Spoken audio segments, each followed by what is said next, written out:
This is Required Watching, where we watch the essential films from lists of cinematic influencers and look at them through the lens of learning about filmmaking and how to move forward. I'm your host, Trey Epps, and today we're talking about Bulbbul. Bulbbul. I don't know how to say it, but Bulbbul is not your typical horror film. This was directed by Anvita Dutt, and this 2020 Indian Gothic horror story blends supernatural elements with haunting exploration of patriarchy, repression, and female empowerment. This is set in the late 19th century Bengal presidency. Bulbbul takes the classic tale of a haunted mansion and infuses it with deep feminist themes that challenge societal norms. With its mesmerizing visuals and eerie atmosphere and thought-provoking narrative, Bulbbul is a film that subverts traditional horror conventions to tell a story that is beautiful and unsettling. At its heart, really, Bulbbul's played by Tripti Dimri, a child bride who grows up in a household where male dominance and female subjugation are deeply entrenched. The film begins with Bulbbul's marriage to Indranil, a much older man, much older man, and her immediate disconnection from the life that she knew as a young girl. As the years pass, Bulbbul transforms from an innocent, naive girl into a mysterious, powerful woman. When her husband's younger brother, Satya, returns from England, he discovers a village gripped by fear of a supernatural being, Shudail, or witch. Isn't Boot witch? No, Boot's ghost. Anyways, who has been targeting men. The mystery unfolds with slow, deliberate pacing, revealing both the supernatural forces at play and the horrors rooted in human cruelty. What makes Bulbbul stand out was exactly how it subverts the traditional Gothic horror genre. Rather than focusing solely on external scares, the film delves into the internal terrors faced by the female protagonist. Bulbbul is not just haunted by ghosts or demons, she is haunted by the oppressive societal structures that have shaped her life. This exploration of patriarchy, abuse, and female suffering adds a layer of depth to the film that goes beyond typical horror tropes. The supernatural horror of Bulbbul gives a metaphor for the real horrors that women endure in a male-dominated society. One of the film's strongest elements is just the visual design. The cinematographer creates a world that is lush and haunting and has a vivid color palette that's dominated by shades of red and evoke a sense of danger and mystery. The use of red is particularly striking, symbolizing both violence and empowerment as the film progresses. The cinematography creates dreamlike qualities that feel both ethereal and and oppressive, which perfectly captures the tension between beauty and darkness that define the film. The mansion, the forests, and the village all serve as visual representations of Bulbbul's emotional state, trapped yet yearning for freedom.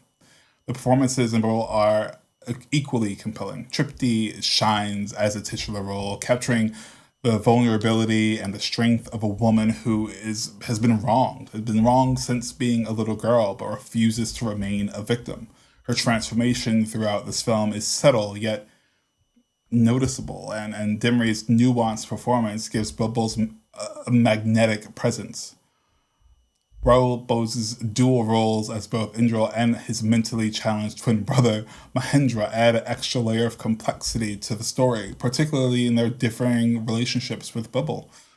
Avinash Tiwari as Satya plays a man who is torn between his affection for Bulbbul and his inability to fully understand the depths of her pain. Dutt's direction is focused, giving Bulbbul a narrative that slowly builds tension without relying on jump scares or overt horror elements. Instead, it immerses the audience in a world of eerie beauty where the true horror lies in the societal injustices faced by women. The film's pacing is slow, allowing viewers to absorb the atmosphere and the emotional weight of the story. This slow burn approach may not appeal to everyone, especially those who love fast-paced horror, but for those looking for a film that's both visually captivating and thematically rich, I think this offers an experience that you want to have. Bulbbul's transformation from victim to avenger is not is not only a supernatural shift, but a reclamation of power in the face of a system designed to suppress her.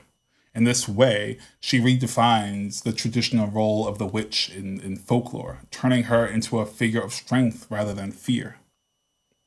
This film is visually stunning, and the themes are rich, and it's probably my third horror film that's based in Indian cinema, and I'm starting to pick up patterns where it's so different from what I am used to. I may have said it in another one of like American horror just feels to be a lot of the same slasher mentality. If it's like straight horror, it seems to be very slasher focused, despite there being such a wide mouth in the genre. Like it can be so many different things, but it just seems to be like the slash and kill, or just like wait for the next kill. And what I enjoy so much about horror in India, based on the films I've watched, and actually horror in Japan as well, actually Korean horror as well, is that it doesn't feel like you're just waiting for the next kill. It actually feels like there's a story to be told, and almost coincidentally, someone's going to die or not die, or it's not like 8 people get to die. It's very deliberate, and I'm sure there are Indian horror slashers, but the ones that I've watched so far really feel like they want to take their time with the story and build. Honestly, I feel like it's like building trust with the story before it gives you this thing that you were expecting to happen, so it actually feels more satisfying. And I'm super curious for anyone who watches Indian horror what their opinion is on my take there, because I would love to watch just a lot of different kinds of Indian horror, as much as I would like to watch a lot of kinds of different films in general. But it just seems like the last few that I watched just seem to play with my expectations on what this would be. But tell me if this is your thing, if this is your genre. I would love to know more. Tell me what I'm missing from both this film and what I should know about Indian horror as a whole. And of course, like, subscribe, do the whole thing. But until next time,